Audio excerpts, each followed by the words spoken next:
Kang Kasanun, karya Kiai Haji Mustofa Bisri. Mendengar cerita-cerita tentang tokoh yang akan aku ceritakan ini, baik dari ayah atau kawan-kawannya seangkatan di pesantren, aku diam-diam mengaguminya. Bahkan seringkali aku membayangkannya seperti Superman, Spiderman, atau si pesulap Mandrake. Wah, seandainya aku berkesempatan bertemu dengannya dan dapat satu ilmu saja, lamunku selalu. Ayah maupun kawan-kawannya selalu menyebutnya dengan Kang Kasanun. Tidak ada yang menyebut namanya saja. Boleh jadi karena faktor keseniorannya atau karena ilmunya.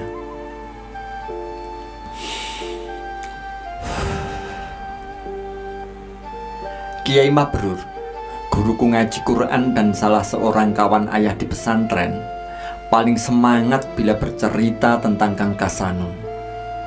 Aku dan kawan-kawanku paling senang mendengarkannya. Apalagi Kiai Mabrur bila bercerita tentang tokoh yang dikaguminya itu acap kali sambil memperagakannya.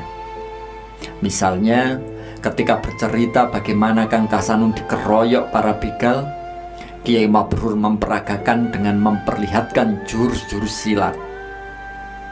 Kang Kasanun itu pendekar yang ilmu silatnya komplit, katanya terengah-engah.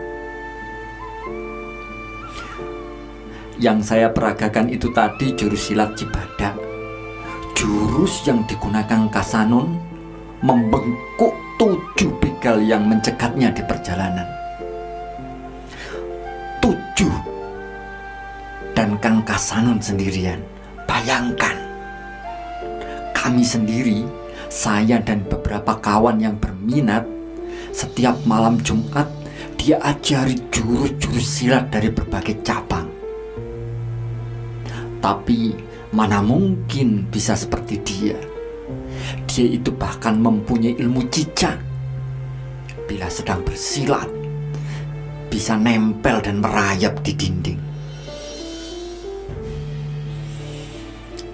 Ayah sendiri sering juga bercerita tentang Kang Kasanun, tapi tidak dengan memperagakannya seperti Kiai Mabrur. Nggak tahu dia itu ilmunya dari mana. Kata ayah suatu ketika sedang bercerita tentang kawannya yang disebut Jaduk itu. Di samping menguasai ilmu silat, ilmu hikmahnya aneh-aneh. Hanya dengan merapalkan bacaan aneh, campuran bahasa Arab dan Jawa, dia bisa membuat tidur seisi musola. Pernah dia menjadi tontonan orang sepasar gara-gara dia dihina penjual lombok, lalu lombok satu pikul dimakannya habis. Dia tidak apa-apa, tapi si penjualnya kemudian yang murus. Kata kawan-kawan, dia juga bisa memanggil burung yang sedang terbang di udara dan ikan di dalam sungai. Kata Kiai Mabrur, Pak Kasanun juga bisa menghilang. Betul ya? Tanya saya.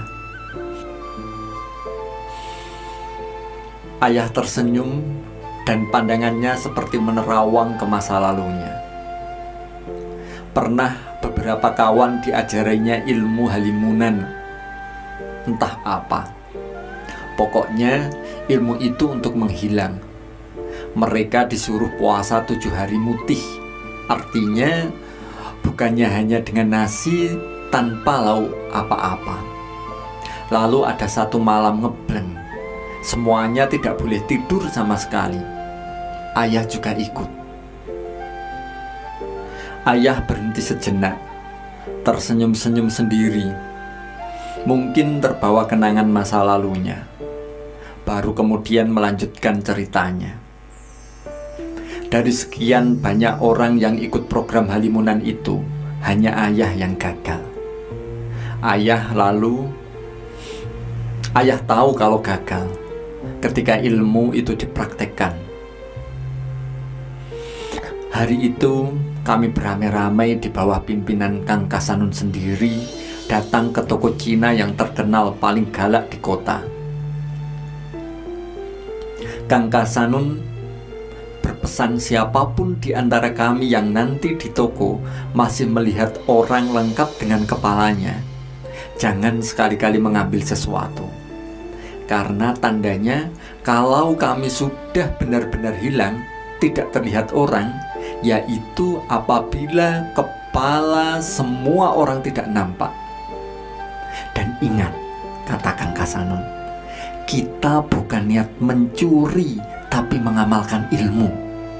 Jadi ambil barang seadanya dan yang murah-murah saja. Ayah berhenti lagi, tersenyum-senyum lagi. Baru sejurus kemudian melanjutkan. Wah, saya lihat waktu itu kawan-kawan ada yang mengambil sabun, ada yang mengambil potlot, sisir, minyak rambut, dan lain-lain. Mabrur, guru Quranmu itu malah sengaja mengambil manisan yang terletak persis di depan Cina pemilik toko yang galak itu. Anehnya, baik si pemilik toko maupun pelayan-pelayannya seperti tidak melihat apa-apa. Mereka mengambil barang-barang itu, kawan-kawan ngeloyor begitu saja dan tak ada yang menegur. Saya yang malah ditanya, kenapa saya tidak mengambil apa-apa? Saya menjawab bahwa saya masih melihat kepala semua orang yang ada di toko. Jadi, sesuai pesan Kang Kasanun sendiri, saya tidak berani mengambil apa-apa. Sampean kurang mantap sih, komentar Kang Kasanun. Memang terus terang, waktu itu sebelum menyaksikan sendiri adegan di toko itu, saya tidak percaya ada ilmu halimunan. Ada orang bisa menghilang.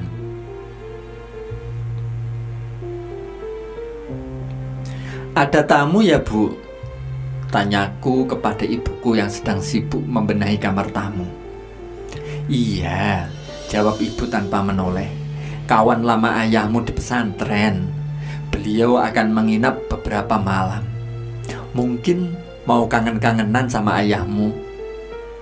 Dengar itu tawa mereka.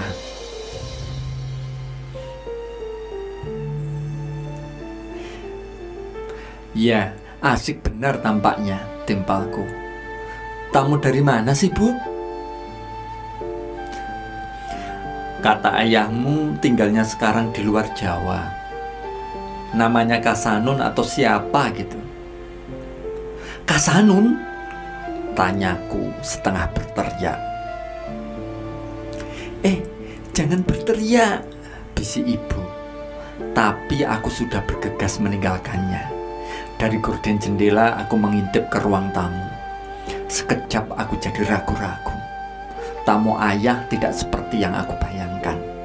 Tidak gagah, malah terlihat kecil sekali di depan ayahku yang bertubuh besar. Kurus lagi. Jangan-jangan ini bukan Kasanun, sang pendekar yang sering diceritakan Kiai Mabrur. Masa kerempeng begitu? Tapi setelah nguping, mendengar pembicaraan ayah dan tamunya itu sebentar, aku menjadi yakin memang itulah sang Superman, Kang Kasanun. Apalagi tak lama kemudian Kiai Mabrur datang dan saling berpelukan dengan si tamu. Nanti malam aku harus menemuinya, kataku mantap dalam hati. Aku harus mendapatkan salah satu ilmu hikmahnya. Kebetulan sekali malam ketika ayah akan mengajar ngaji, aku dipanggil dan katanya, kenalkan, ini kawan ayah di pesantren, Kang Kasanun yang sering ayah ceritakan. Kawani dulu beliau sementara ayah mengaji. Begitu ayah pergi, aku segera menjabat tangan orang yang selama ini aku idolakan. Beliau menerima tanganku dengan menunduk-nunduk penuh tawadhu. Gus, putra keberapa? Tanyanya dengan suara lembut. Nomor 2, Kiai, jawabku sambil terus mengawasinya. Jangan panggil saya Kiai, katanya bersungguh-sungguh. Saya bukan Kiai. Saya memang pernah mondok di pesantren bersama Ayahanda Gus, tapi tidak seperti Ayahanda Gus yang tekun belajar. Saya di pesantren hanya main-main saja. Aku tidak begitu menghiraukan apa yang beliau katakan. Aku sudah punya rencana sendiri dari tadi. Mengapa harus ditunda? Inilah saatnya. Mumpung hanya berdua. Kapan lagi? Bapak Kasanun, kata saya sengaja mengganti sebutan Kiai dengan Bapak. Sebenarnya saya sudah lama mendengar tentang Bapak, baik dari ayah maupun yang lain. Sekarang mumpung bertemu, saya mohon sudilah kiranya Bapak memberi ijazah kepada saya barang 1 atau 2 dari ilmu hikmah Bapak. Mendengar permohonan saya, tiba-tiba tamu yang sejak lama aku harapkan itu menangis. Benar-benar menangis sambil kedua tangannya menggapai-gapai. Jangan Gus. Jangan terperdaya oleh cerita-cerita orang tentang Bapak. Apalagi kepingin yang macam-macam seperti yang pernah Bapak lakukan. Biarlah yang menyesal Bapak sendiri. Jadilah seperti Ayahanda saja, belajar ngaji yang giat. Dulu Ayahanda Gus pernah sekali ikut dengan kegilaan masa muda Bapak, tapi gagal. Mengapa? Bapak rasa karena Ayahanda memang tidak serius. Beliau hanya serius dalam urusan belajar dan mengaji. Dan sekarang lihatlah Bapak. Dan juga lihatlah Ayahanda Gus. Ayahanda Gus menjadi kiai besar, sementara Bapak lontang-lantung seperti ini. Kawan-kawan Bapak yang dulu ikutan Bapak mendalami ilmu-ilmu kanuragan seperti ini, rata-rata kini hanya jadi dukun. Ini masih mendingan. Ada yang malah menggunakan ilmu itu untuk menipu masyarakat dengan mengaku-ngaku sebagai wali dan sebagainya. Orang awam yang tidak tahu mana bisa membedakan antara karomah dan ilmu sulapan seperti itu. Aku tidak bisa ceritakan perasaanku melihat orang yang selama ini kukagumi menangis. Masih terdengar sesekali isaknya ketika beliau melanjutkan. Ayahanda dan Kiai Mabrur pasti tak pernah cerita bahwa Bapak ini pernah dinasihati seorang singkek tua. Karena memang Bapak tak pernah menceritakannya kepada siapapun. Sekarang ini Bapak ingin menceritakannya kepada Gus. Mau mendengarkan? Saya hanya bisa mengangguk. Pernah dalam suatu perjalanan, Bapak kehabisan sangu. Bapak pun mampir ke sebuah toko milik singkek yang sudah tua sekali. Begitu masuk toko, Bapak rapalkan aji halimunan Bapak. Semua pelayan dan pelanggan yang ada, tak ada yang bisa melihat Bapak. Bapak langsung menuju ke meja si singkek tua yang terlihat terkantuk-kantuk di kursi tingginya. Pelan-pelan aku buka laci mejanya, tempat ia menyimpan uang. Bapak ambil semua. Si singkek tua tidak bergerak. Namun begitu tangan Bapak akan Bapak tarik dari laci, tiba-tiba tangan keriput si singkek tua memegangnya, dan langsung seluruh tubuh Bapak lemas tak berdaya. Ilmu begini kok kamu pamer-pamerkan, katanya hampir tanpa membuka mulut. Ini yang kamu peroleh sekian lamanya belajar, ha? Kasihan kamu ulang. Ilmu mainan anak-anak begini untuk apa? Paling-paling buat gagah-gagahan, ha? Siapa yang anggap kamu gagah? anak-anak kecil sama orang-orang bodoh dan orang-orang jahat saja. Ada orang pintar kagum sama kamu orang. Ada. Siapa? Orang hidup ada yang dicari. Orang hidup cari baik buat diri sendiri, kalau bisa buat orang lain. Cari senang sendiri, jangan bikin susah orang lain, ha? Pendek kata, habis bapak dinasehati. Setelah itu bapak dikasih uang dan disuruh pergi. Sejak itulah bapak tidak pernah lagi mengamalkan ilmu-ilmu gila bapak. Nasihat yang bapak dapat dari singkek tua itu sebenarnya hanyalah memantapkan apa yang lama bapak renungkan tentang kehidupan bapak. Tapi bapak selalu ragu.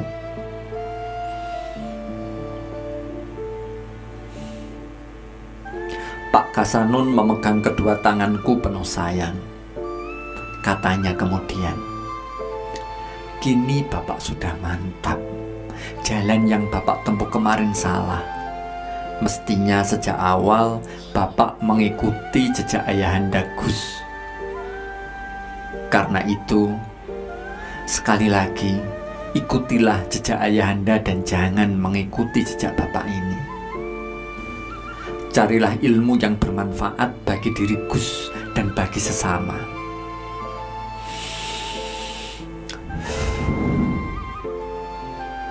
Aku tidak sempat memberi komentar apa-apa karena keburu datang Kiai Mabrur dan beberapa tamu kawan lamanya yang lain. Tapi aku masih mempunyai banyak waktu untuk merenungkan nasihatnya. Rembang, 29 September 2002. Kiai Ahmad Mustofa Bisri.